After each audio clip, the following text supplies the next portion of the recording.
Hey fans of horror games, I completed new mascot horror game Playtown 3 times, and I'm gonna give you a brief overview of what it's all about and what bugs and secrets this game has. But let me first say that you should think twice before paying for it. Significant points from my preliminary analysis of Playtown are still relevant. It's not scary horror game for kids. It's extremely short, there are no puzzles, it has randomly scattered toys, and it's terribly expensive. Like, TNP Games hasn't made a single decent game yet except for Playtown, and buying the game knowing about the past projects is a pretty dodgy idea, but still, the game is not bad. But it doesn't justify the asking price, and the feeling after completing as if you just played the demo and the journey just begins.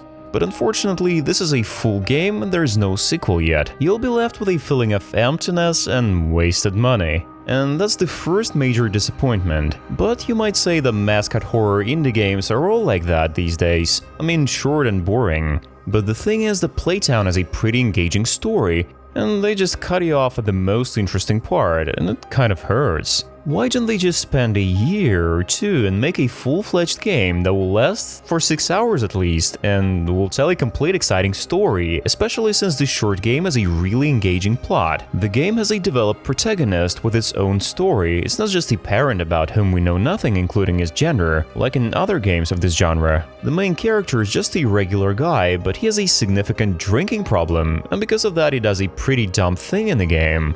Stag elixir.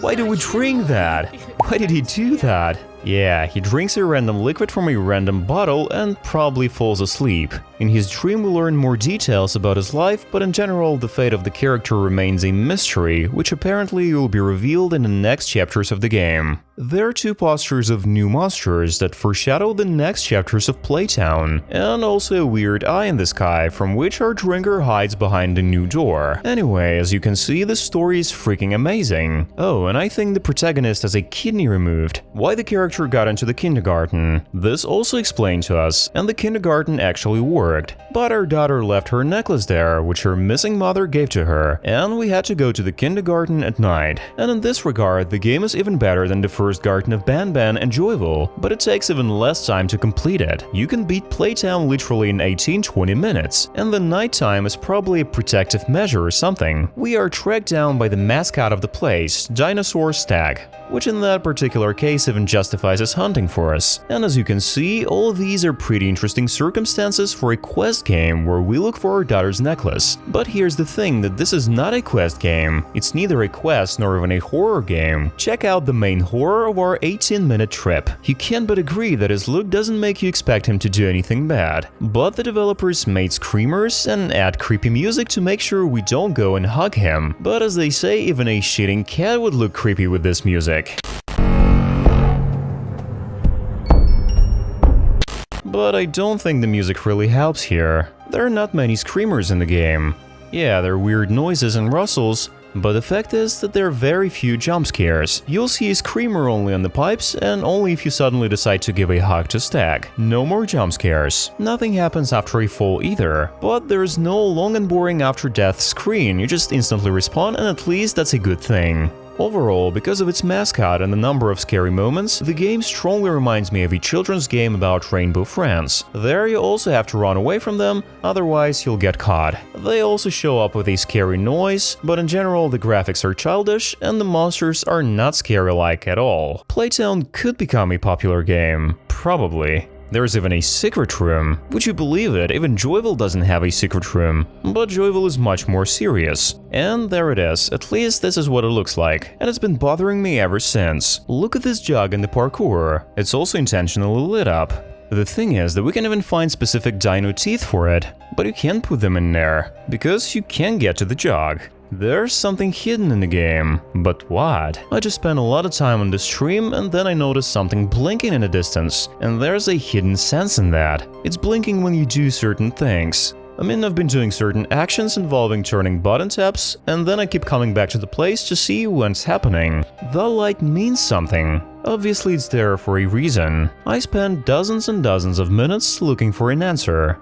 After playing for almost 4 hours out of 20-minute game, you have to admit I think I played 12 extra times. I tried picking up teeth and going to the first jug at the beginning of the map. And it cost me trying all the and even within these 4 hours, it felt like an incredibly long way to go. But then I remembered the trick with the graphic settings, and decided to apply low graphic settings so that the map would render partially, hoping that I could see the mysterious location better. And the pattern and frequency of the light changed and became fire-like.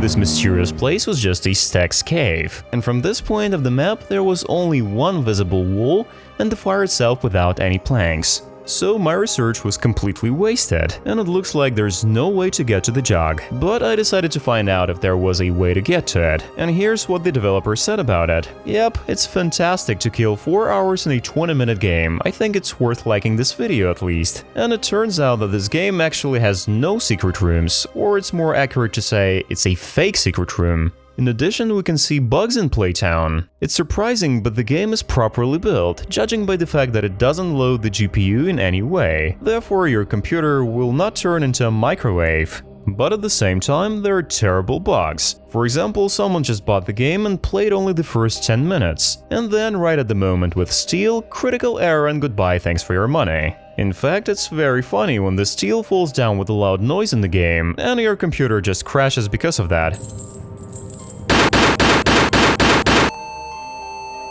The bug was promised to be fixed, and indeed it was fixed in the latest patch. So at the moment everything's fine with the steel. But then you see the death of the antagonist, then return back and see him alive again as if nothing happened. He's not gone, he's actually standing by the fire again. He's supposed to be dead. Hey dude, you're dead already. And the brain making up its own excuses for the situation. They are far from reality. It's not a stag, it's his clone. Well, actually, he's indeed a clone in the game script, yeah, or it was Stag himself and his double died under the steel. Anyway, the game was made for children and it didn't take into account the physiological details. The dinosaur that was destroyed by the illusion is actually alive, and this is a fake. It's not just an accident. So, bottom line, pros. The game is interesting, beautiful, well optimized, cute protagonist, little weight, interesting story. What concerns cons, it's not a horror well positioned as a horror, no puzzles, too short, too intriguing ending, and total frustration because of wasted money as an outcome. And obviously bugs. I don't really get what's the point playing it, just to be frustrated in the end? This is really the best game TNP Games have ever made so far. Since they reacted to my videos, I want to wish them to continue developing Playtown, and maybe make a more extended game after all. So Playtown is your diamond in my opinion. This has been Back to Swirl, see you in the next videos.